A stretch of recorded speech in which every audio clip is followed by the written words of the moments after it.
से अपनी YouTube channel stock trading technique पर आपका हार्दिक स्वागत करता हूं। दोस्तों, आज निफ्टी ने एक बहुत बड़ा वॉलेटाइल सेशन कंप्लीट किया।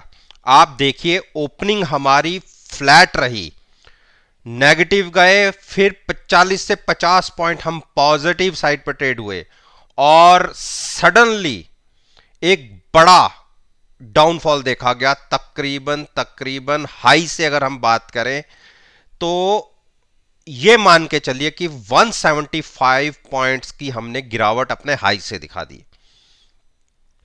और किन किन स्टॉक्स की वजह से ये सेलिंग प्रेशर दिखा, उनमें से कुछ स्टॉक्स के ऊपर तो मैं रोज आपके साथ एक वीडियो शेयर करता हूं।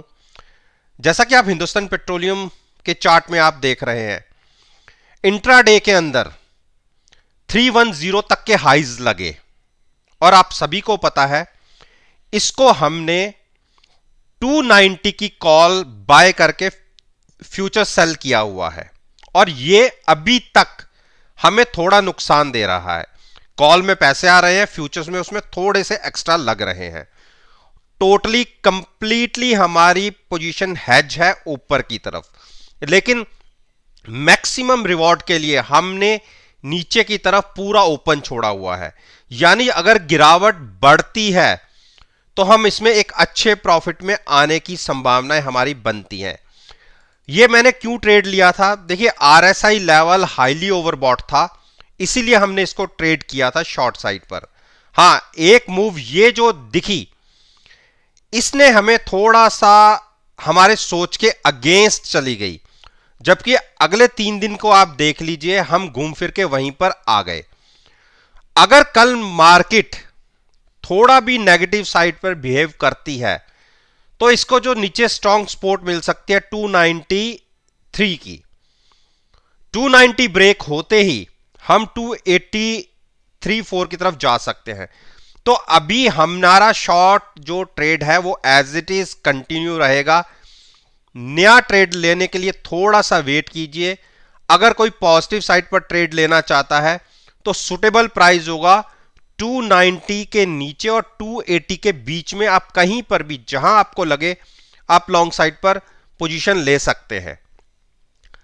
आईटीसी, देखिए आईटीसी ने आज अपने हाई से एक बड़ी गिरावट दिखाई, लो तो लगे 211 के, और मैंने आपसे क्या कहा हुआ है, इस स्टॉक को हमने 207 के नीचे बाय करना है।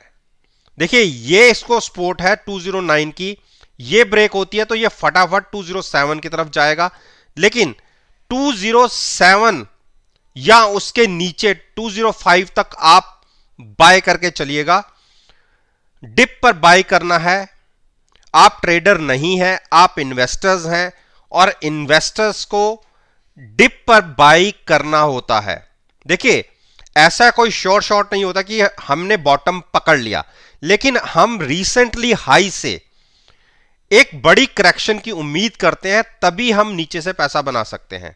तो डिप पर बाइंग करने की स्ट्रेटजी होगी, उसके लिए आपको इंतजार करना पड़ेगा। 207 से नीचे का क्लोजिंग मिली है 212 की और 205 के आसपास तक आप अपनी पोजीशन को लॉन्ग कर लीजिएगा। At the money put buy कीजिएगा और फ्यूचर्स को लॉन्ग कीजिएगा। अब बात करते हैं हिंडाल्को। देखिए हिंडाल्को में मैंने आपको पिछले दिनों यह कहा था कि हिंडाल्को एक ऐसा स्टॉक है जो अपनी 50 डेज मूविंग एवरेज ब्रेक नहीं करता। आप देखिए ये जो ब्लैक लाइन आप नीचे से देखते हुए आ रहे हैं, यहां से मैं 1 फरवरी से बात कर रहा हूं, ये ब्लैक लाइन कभी भी इसने अगले 4 महीने तक ब्रेक नहीं की। हां, 20 डेज मूविंग एवरेज के आसपास आता था, वहां से लौट जाता था, लेकिन कल के दिन में इसने 20 डेज मूविंग एवरेज के नीचे क्लोजिंग की। और मैंने ट्रेडर्स के लिए क्या कहा था कि आप शॉर्ट पोजीशन ले सकते हैं, और आज देखिए हम 288 के आसपास खुले, जहां खुले वहीं से एक गिरावट दिखी। हां, इंट्राडे में हम ऊपर की तरफ जरूर गए थे, लेकिन क्लोजिंग हमें 384 के आसपास मिली। यह तो ट्रेडर्स के लिए था, लेकिन रिटेल इन्वेस्टर्स को मैंने 390 के आसपास, जब ये बार बार ब्रेक नहीं करता था, वापस चला जाता स्टॉक, यहां पर मैंने कहा था जब ये कैंडल फॉर्मेशन हुई थी कि आप 390 के आसपास की पुट बाय करके फ्यूचर्स को लॉन्ग कर लीजिएगा। आज के दिन के हिसाब से स्लाइटली से हम नुकसान में हैं। रीजन, पुट में हमें प्रॉफिट आ रहा है और उसके अगेंस्ट थोड़ा सा एक्स्ट्रा लॉस फ्यूचर्स के अंदर है। तो नीचे हमारी पोजीशन टोटली हेज है, घबराहट नहीं होनी चाहिए। रीजन, हमारा रिस्क केवल इस ट्रेड के उतना ही है जितना हमने ऑप्शंस के अंदर प्रीमियम पे किया है, और साथ में फ्यूचर्स को हम लॉन्ग करके चल रहे हैं। उससे यह होगा क्या कि जिस दिन रिकवरी दिखी आपको प्रॉफिट फ्यूचर्स देगा। नया ट्रेड के लिए थोड़ा सा होल्ड कर लें। डॉक्टर रेड्डी, देखिए डॉक्टर रेड्डी ने, मैंने जब ये कैंडल फॉर्मेशन हुई थी, अब मैंने यहीं से आपको कहना शुरू कर दिया था 5275 के आसपास से कि अगर हम 20 डेज मूविंग एवरेज के बीच में पहुंचे तो आप कंफर्टेबल होंगे, एक वहां पर आप ट्रेड ले सकते हैं। और वो प्राइस मैंने आपको क्या कहा था, 5225 तक आप लॉन्ग पोजीशन ले सकते हैं। कल के दिन में हमने क्लोजिंग ही उसके नीचे की, तो अगर मेरे कहने पर किसी ने मेरे प्राइस पर 5225 के आसपास लॉन्ग किया होता, इंट्राडे में साथ में पुट बाय की होती, तो क्लोजिंग परसों हमें नीचे मिली थी। लेकिन आप ये देखिए कल के सेशन में हमने एक बड़ी गिरावट इंट्राडे में जरूर दिखाई थी, लेकिन क्लोज हम देखिए कहां हुए थे, 5275, यानी जहां से आपने खरीदा था वहां से तकरीबन 50 to 60 पॉइंट ऊपर तो हम कल क्लोज हुए थे, और जो आज का हाई लगा वो उसके ऊपर 60 पॉइंट था, यानी 5310 के आसपास हमने आज हाई दिखाए थे। और मैंने आपको टारगेट क्या बोला था, 5350 तक ये स्टॉक जा सकता है, और इसकी रेंज आज की डेट में क्या है, 5350 और नीचे की तरफ 5185, इसके बीच में ट्रेडिंग मिल रही है। गिरावट पर यह स्टॉक ट्रेड कर रहा है, अभी भी कुछ नहीं बिगड़ा। जिसको पोजीशन लेनी है, स्टॉक बेरिश क्रॉसओवर दिए हुए है, लेकिन डिप पर बाय कीजिए। ये आप देख मान के चलिए ये फार्मा सेक्टर का स्टॉक है, अभी कुछ इतनी बड़ी क्लैरिटी नहीं है कि हम सब चीजों से बाहर निकल चुके हैं, तो इसीलिए हर गिरावट, और मेरे हिसाब से अगर 5200 के नीचे और 5180 के आसपास ये स्टॉक मिलता है तो लॉन्ग ही कीजिए, at the money put buy करके फ्यूचर्स को लॉन्ग कीजिए। फिर ये स्टॉक पलटेगा और आपको 5350 तक के आपको हाइज दिखा देगा डिप पर बाइक। लेकिन मान के चलिए 5350 क्रॉस करना इसके लिए फिलहाल के लिए बहुत मुश्किल है। पोजीशन को हेजिंग के साथ ही ओवरनाइट लेके जाइएगा। सिप्ला ने एक बेरिश हैमर क्रिएट किया है और हमें इसे खरीदना है इन दो प्राइसेस के बीच में। देखिए 935 और 925 वहां पर लॉन्ग कीजिएगा, थोड़ा सा वेट करिए, नीचे जी आपको मिल जाएगा। भारती ने देखिए कल हम प्रॉफिट लेके जैसे ही एग्जिट हुए थे उसके बाद एक बड़ी मूव हमें क्लोजिंग बेसिस पर दिखी थी, और मैंने कहा था अभी हम इसमें से कुछ नहीं करेंगे, शांत होकर बैठेंगे। और कल मैंने इसके अंदर ट्रेड लेने से बिल्कुल मना किया था, और आज की गिरावट देख लीजिए, जो हमारी 535 तक के प्राइसेस इसने लो लगा दिए और 540 पर क्लोजिंग मिली है। बहुत क्रूशियल लेवल पे क्लोजिंग मिली है, 540 50 डेज मूविंग एवरेज है। कल अगर गिरावट बढ़ती है और 535 क्रॉस हो जाता है तो आपको ये 530 और 525 फिर से दिखाएगा, और 520 और 525 के बीच में हम बाय करेंगे डिप पर। फिर से शॉर्ट नहीं हम कर रहे।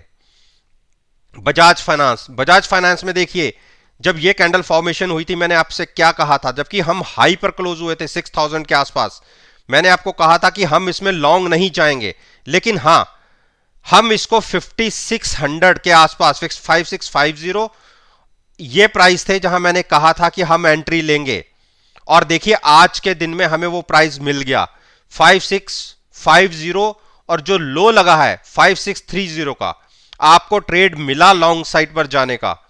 और साथ में अगर हेज हो आप, तो आपको बिल्कुल घबराने की जरूरत नहीं है। बहुत अच्छा स्टॉक है, एक बेरिश क्रॉसओवर टाइम बिंग के लिए हुआ है। हो सकता है कि यहां से आपको थोड़ी सी और गिरावट, आप ये मान के चलिए 5575 तक मिल जाए, लेकिन आपने बहुत अच्छे प्राइसेस पे डिप पर बाय किया है। आने वाले दिनों में आप देखिए, ये जो आपने गैप देखा है, ये गैप जो 5905 से लेके 5845 तक का ये गैप देखिए, भरने के लिए ये स्टॉक 5900 जाएगा और 1500 पर तो आप बहुत अच्छे प्रॉफिट में बैठे होंगे। आपकी पोजीशन हेज है, घबराइएगा मत, डिप पर बाय कीजिए। आपको हाई से, रिसेंटली हाई से, जो 3 दिन पहले हाई लगे हैं, वहां से ये स्टॉक तकरीबन 325 पॉइंट नीचे मिला है। तो बिल्कुल आप इस ट्रेड में कंटिन्यू रहिए। आप देखिए, अब हम बात करते हैं, थोड़ी सी ओपनिंग में दिक्कत आ रही है इन दो स्टॉक्स के अंदर, अंबुजा और अरविंदो फार्मा, दोनों के अंदर ही एक गिरावट दिखी है। मैं आपसे वैसे बात कर लेता हूं क्योंकि इनके स्टॉक के ओपन होने में थोड़ी सी दिक्कत आ रही है। तो इन पर मैं यही कह सकता हूं कि अरविंदो फार्मा अपनी सपोर्ट के आसपास है, 960 के आसपास, जो इसने रिसेंटली लो भी लगाए थे, और 4-5 दिन से ये स्टॉक इन्हीं प्राइसेस के आसपास ट्रेड कर रहा है।